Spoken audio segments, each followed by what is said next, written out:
오늘 열등감과 전능감 사이에서라는 제목으로 말씀 함께 나누겠습니다.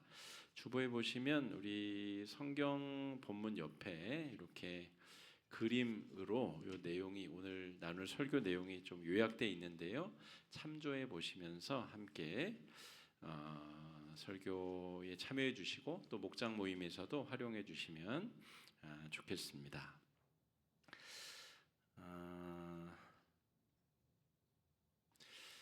아브라함과 사라와 관련된 이야기입니다. 그런데 오늘 교회력은 성령 강림 후 네 번째 주일이거든요. 성령께서 강림하신 이후에 초대교회에 놀랍고 아름다운 일들이 펼쳐졌습니다.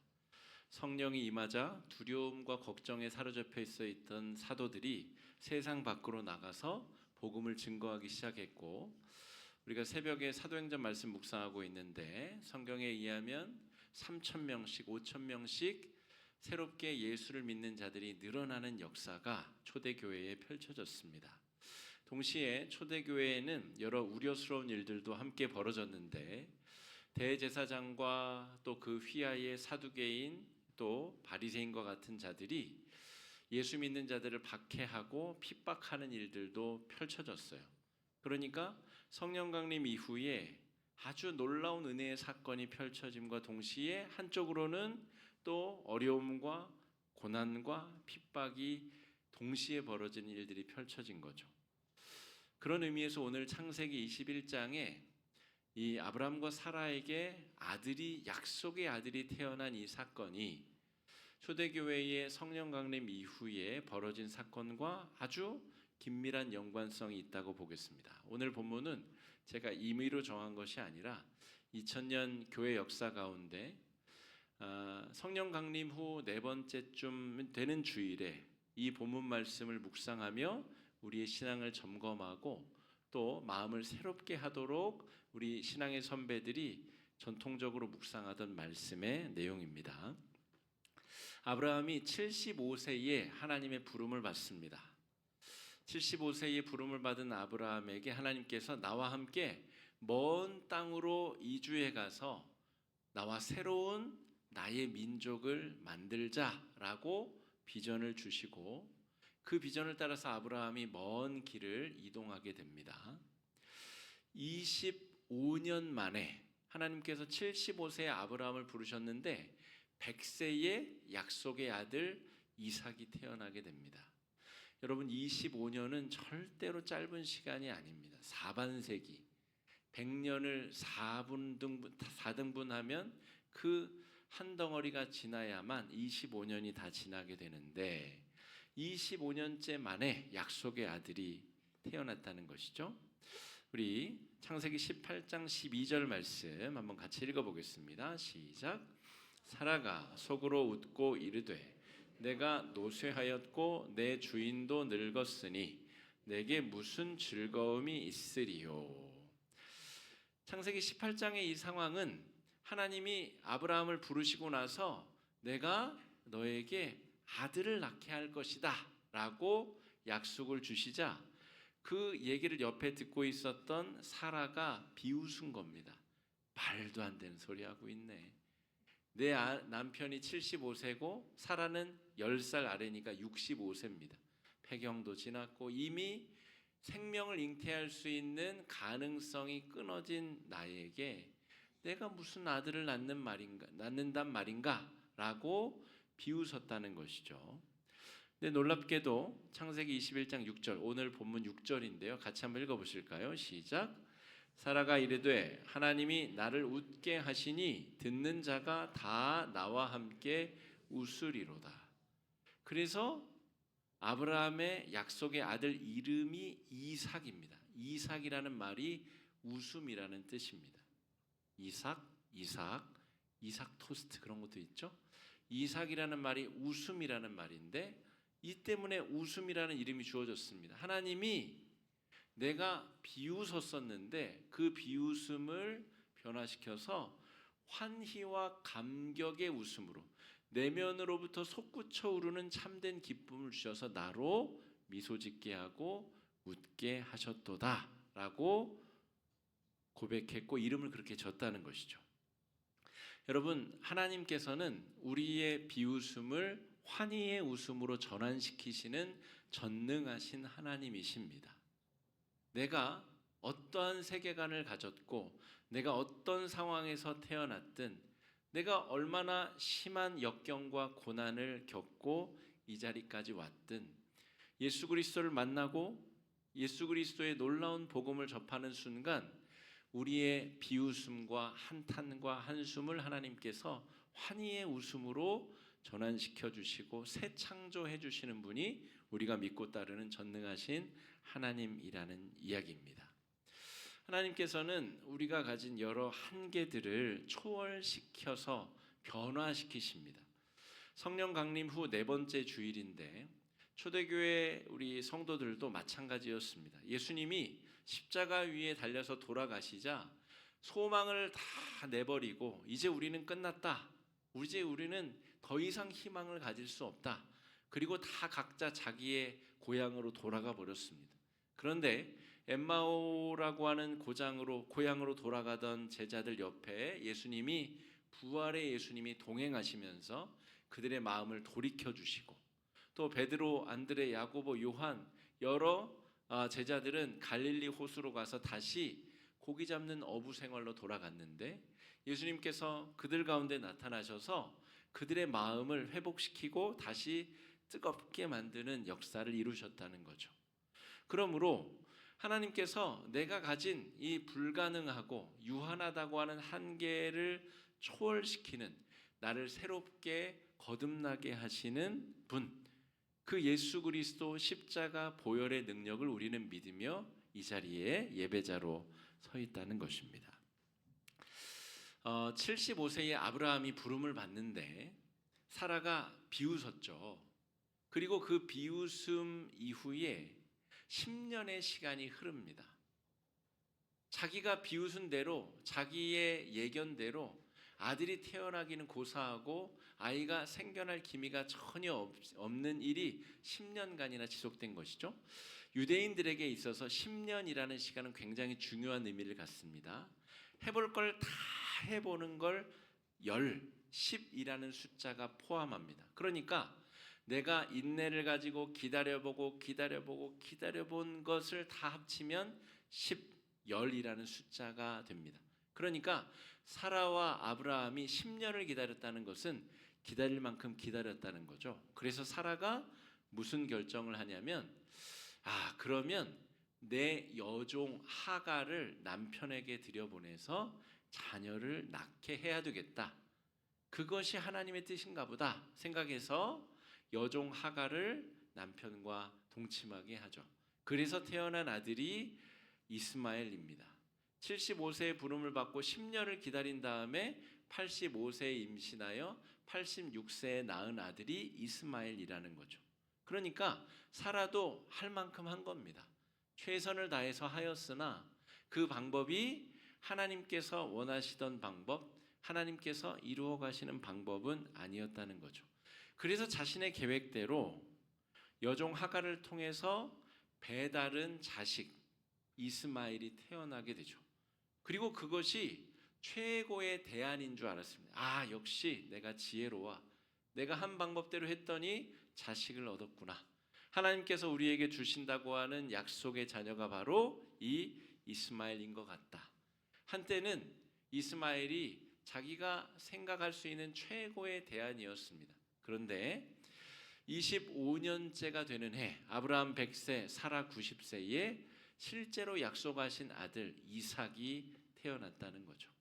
그리고 오늘 본문에는 그 이삭이 젖을 때고 이제 걸어다니고 활동하는 때가 됩니다. 유대인들은 한 36개월까지 혹은 5살까지 젖을 먹입니다. 그러니까 이 아이가 젖을 뗐다는 것은 최소 생후 3년 혹은 4, 5년이 지난 상태인 거죠. 만약에 5년이 지났다면 그 배다른 형 이스마엘이 14살이 많으니까 몇 살이 될까요? 형은 19살, 20살, 이삭은 5살, 6살 이 정도 되는 나이죠. 그 형 이스마엘이 까마득히 어린 14살이나 어린 이삭을 놀리는 장면을 사라가 본 겁니다. 자, 9절 말씀 읽어보겠습니다. 시작. 사라가 본즉 아브라함의 아들 애굽 여인 놀리는지라. 자, 14년 전에도 지금 이 사라가 자기 바른 머리 회전으로 10년을 기다렸는데 안 되면 이거는 내가 수를 내야 되겠다 싶어서 하갈을 남편에게 들여보냈죠. 그래서 아들을 얻었잖아요. 지금 이 상황도 마찬가지입니다. 딱 보아하니까 14살이나 많은 이 이스마엘이 내 남편 죽고 나 죽고 나면 자기 아들을 어떻게 할 것인가가 눈에 훤하게 보이는 거예요. 내 남편의 재산 다 갈취하고 실제 내 아들을 죽게 만들고 환난과 고통을 주겠구나, 머리로 탁탁탁 그려지는 생각을 하고 나서 안 되겠다, 쟤를 내쫓아야 되겠다라고 생각했다는 것이죠. 근심과 걱정의 늪에 빠져버렸습니다. 한때는 최고의 대안이었던 이 이스마엘이 이제 시간이 흐르자 걱정과 근심거리가 되어버렸다라고 하는 거죠. 자, 10절 말씀 같이 한번 읽어보겠습니다. 시작. 그가 아브라함에게 이르되 이 여종과 내 아들을 내쫓으라. 이 종의 아들은 내 아들 이삭과 함께 기업을 얻지 못하리라 하므로. 오늘 본문의 주인공은 사라인데요. 사라는 열등감과 전능감 사이를 부단히 왔다 갔다 하는 그런 사람입니다. 열등감이라는 것은 그녀가 비웃었을 때, 하나님의 약속에 대해서 비웃음을 터뜨렸을 때, 말도 안 되는 소리 하고 있네, 내가 무슨 아이를 낳는단 말이냐, 참 말도 안 되는 소리 하고 있다라고 비웃음을 터뜨렸을 때는 열등감과 아주 최악의 마음의 상태를 지나가고 있었겠죠. 10년이 지나서 여전히 아이가 생기지 않을 그때에도 여종 하갈을 남편에게 들여보내서 아들 이스마엘을 얻었을 때에도 열등감의 그 늪에 허우적거리고 있었습니다. 역시 나는 안 되나 보다. 역시 나는 무슨 수를 써도 안 되나 보다. 여러분, 고대 세계에서 자녀가 없다는 것은 살아있으나 죽은 자 취급을 받는 사람들이었습니다. 지금은 좀 다르죠. 늦게 결혼하시는 분들도 있고 또 의도적으로 자녀를 낳지 않는 분들도 있습니다. 그러나 고대 세계, 지금으로부터 3000년 전의 고대 세계에는 후사, 자녀가 없다는 것은 살아있는 시체와 같은 취급을 받았습니다. 그러니까 이 사라라고 하는 여인이 어떤 자존감을 가진 상태인가?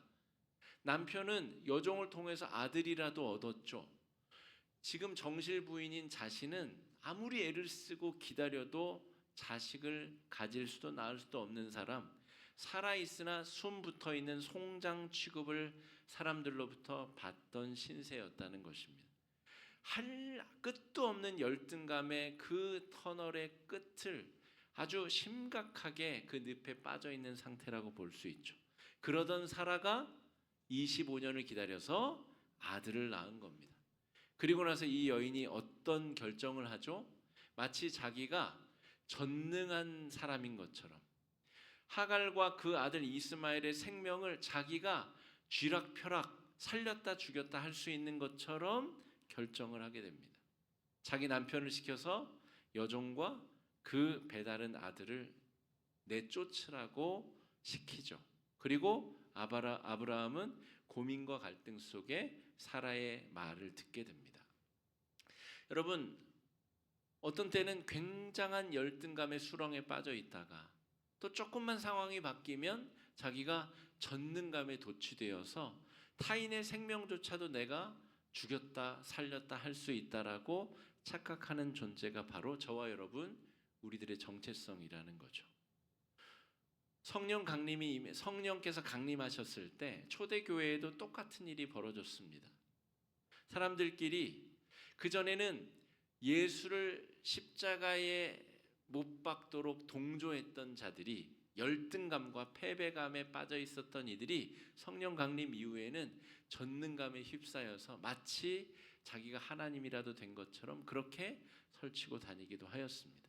우리가 살아가는 대부분의 순간 우리는 열등감에 빠져 있거나 아니면 자아팽창감, 전능감에 도취해 있는 경우가 많다는 것이죠. 여러분, 성령 강림의 이 은혜의 시대를 산다는 것의 바른 의미는 무엇인가라고 하면 열등감도 아니고 전능감도 아니고 우리가 성령과 동행함, 성령과의 친밀한 교제 가운데 하루하루 순간순간을 의미 있게 살아간다는 것을 의미합니다. 열등감과 전능감 그 사이에서 내 안에 내주하신 성령과 교제하고 동행하며 살아가는 것이 오늘 본문에서 우리가 발견해야 될 우리 삶의 바른 모습이다 말할 수 있겠습니다.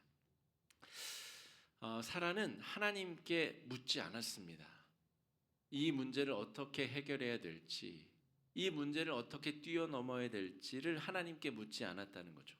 여러분, 우리도 우리 안에 성령께서 분명히 내주하심을 믿지만, 성령께서 우리 안에 살고 계심을 믿지만, 우리 교회 안에 너와 나 사이에 성령께서 함께 하심을 믿지만, 대부분의 경우 우리는 성령께 우리의 문제를 아뢰거나 묻지 아니하고 내가 전능감에 휩싸인 채 독단적 결정을 내리거나 아니면 열패감에 빠져서 아주 최악의 결정을 내리는 경우가 많습니다.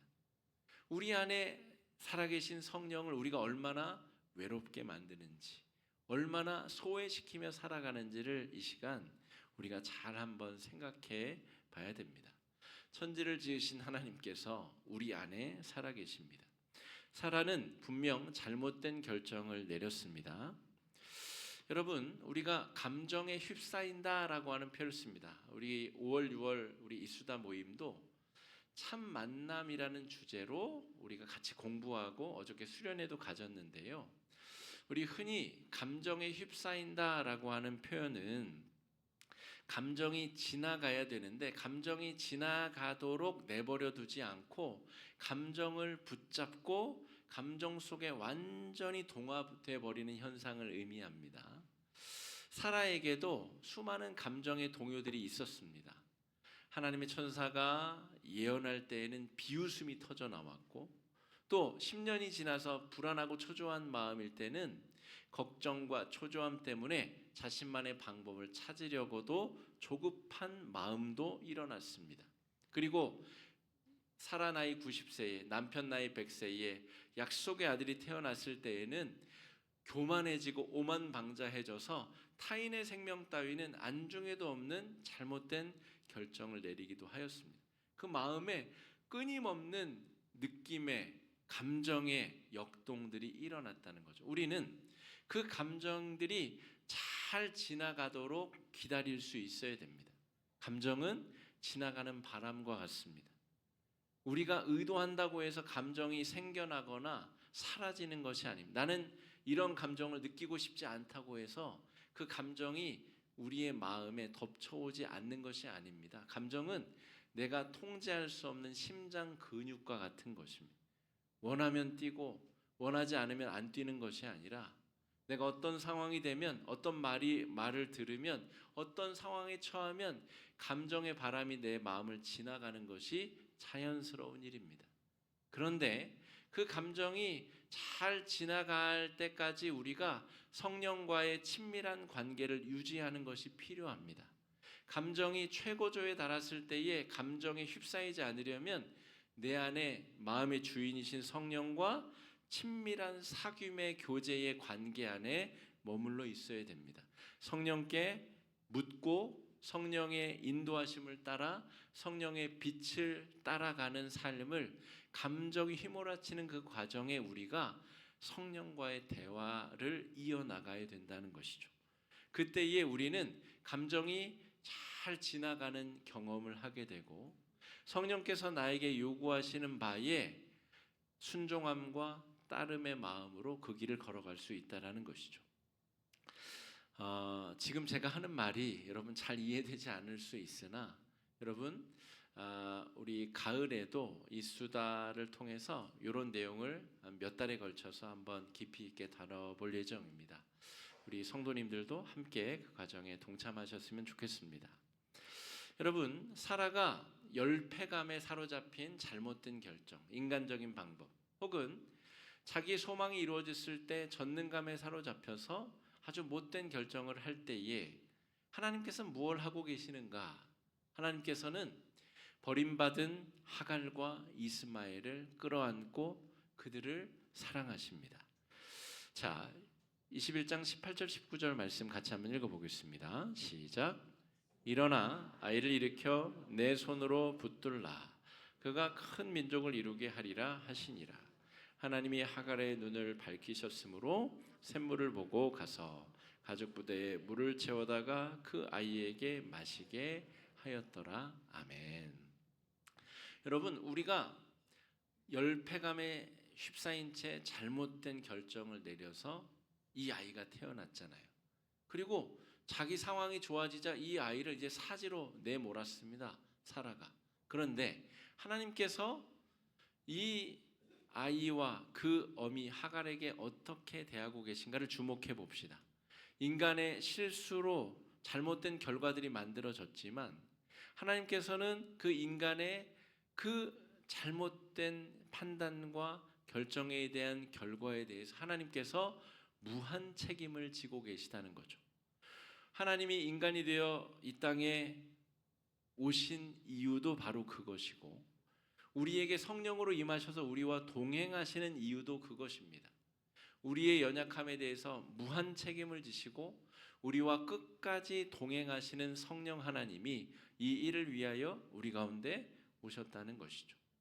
인간의 실수를 하나님께서 벌 주고 꾸짖기 앞서 먼저 그들을 품고 포용하시고 그들을 사랑으로 덮으십니다. 하갈과 이스마엘의 생명과 안전을 친히 하나님께서 지키시고 돌보시고 복주고 계시다는 것이죠. 여러분, 여기서 우리는 하나님께서 한 사람도 포기하지 않으시는 그 사랑의 하나님의 면모를 발견하게 됩니다. 유대인들은 괴팍한 아주 괴랄한 선민의식에 사로잡혀 있습니다. 우리만 아브라함의 자손이니 우리만 복을 받아야 되고 남들이야 죽든 살든 어찌되든 상관없다는 거죠. 사라가 꼭 그 사고방식에 지금 왜곡되게 붙잡혀 있습니다. 내가 약속의 아들을 낳았으니 이 아들만 복을 받아야 된다는 것이죠. 그래서 하갈과 이스마엘은 어디 밖에 나가서 목말라서 굶어 죽든 어디서 사막에서 기진맥진해 죽든 아무 상관이 없는 상태입니다. 그런데 하나님께서는 하갈과 이스마엘에게 마실 물을 발견케 하시고 그들에게 복을 주셔서 큰 민족을 이루게 하시겠다라고 복을 선언하십니다. 여러분, 우리 기독교인들은 왜곡된 선민 사상에 붙잡혀 있는 사람들이 아닙니다. 내가 복을 받았다면 다른 사람들도 복을 받아 하나님의 자녀가 될 수 있다라고 믿는 사람들입니다. 내가 만난, 내가 경험한 복음과 은혜를 나의 삶을 통해서 증언하여 다른 사람들도 그 은혜에 동참시키게 하는 것이 그리스도인들의 참된 기쁨이자 보람이라고 말할 수 있습니다.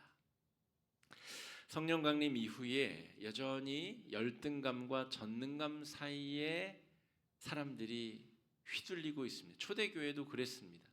성령 강림의 은혜를 받아서 자기 소유를 다 팔아서 교회에 내놓고 유무상통 공동체를 이루었음에도 불구하고 내일 새벽에 우리가 살펴보게 될 사도행전 5장 말씀에는 아나니아와 삽비라 부부 이야기가 등장합니다. 그들은 다른 사람들이 재물을 다 팔아 이 유무상통 공동체를 이루는 것을 보고 자기들도 거기에 똑같이 참여하고 싶으면서도 사적인 이익을 추구하고 싶은 마음을 동시에 가진 사람들입니다. 그러므로 열등감과 전능감 사이에서 끊임없이 갈등하고 방황하는 존재들이 우리들인데 오늘 말씀은 우리에게 그 상황에 갈등하고 있는 우리들이 어떻게 기도하고 어떻게 행동해야 되는지를 분명히 말씀하십니다. 우리에게 약속해 주신 하나님 앞에 겸손하게 나아가는 것. 성령의 시대에는 우리가 성령 하나님께 우리의 열패감과 전능감, 그 모든 것들을 다 내려놓고 겸손히 성령께 도움을 요청하고 대화를 요청하고 그 성령의 세미한 음성에 우리의 마음의 귀를 활짝 열고 그 음성에 귀를 기울이는 것, 이것이 열등감과 전능감 사이에서 우리가 바른 결정을 내릴 수 있는 길이다 말할 수가 있겠습니다. 여러분, 감정의 바람이 잘 지나가도록 그것을 지켜볼 수 있는 여유가 있어야 되고요. 그 여유를 우리 가운데 주시는 분이 우리 마음의 내주에 계시는 성령 하나님이십니다. 전능하신 하나님이 나와 동행하심으로 폭풍과 같은 바람이 지나갈 때에도 지켜볼 수 있고, 내 모든 소망이 다 이루어진 그런 전능감에 사로잡힐 때에도 그 감정들이 지나가도록 지켜볼 수 있는 이유는 살아계신 하나님의 영이 우리와 함께 하시기 때문입니다. 여러분, 하루에도 수차례, 수십 차례, 수백 차례 감정의 바람이 우리의 마음을 지나갈 것입니다.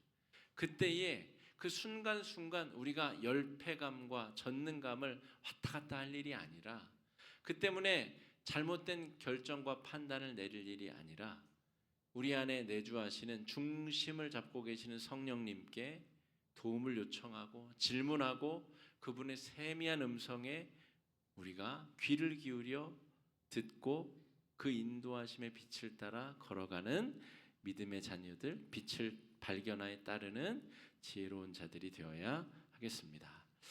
열등감도 전능감도 여러분 다 지나가는 감정들이고, 또 그것들이 내 마음을 주장하지 못하도록 우리가 믿음의 길을 걸어가야 되겠습니다. 다가오는 한 주간 우리 안에 내주하시는 성령님과 친밀한 교제 가운데 대화하고 듣고 믿음의 길을 따를 수 있는 여러분 되시기를 주의 이름으로 축복합니다.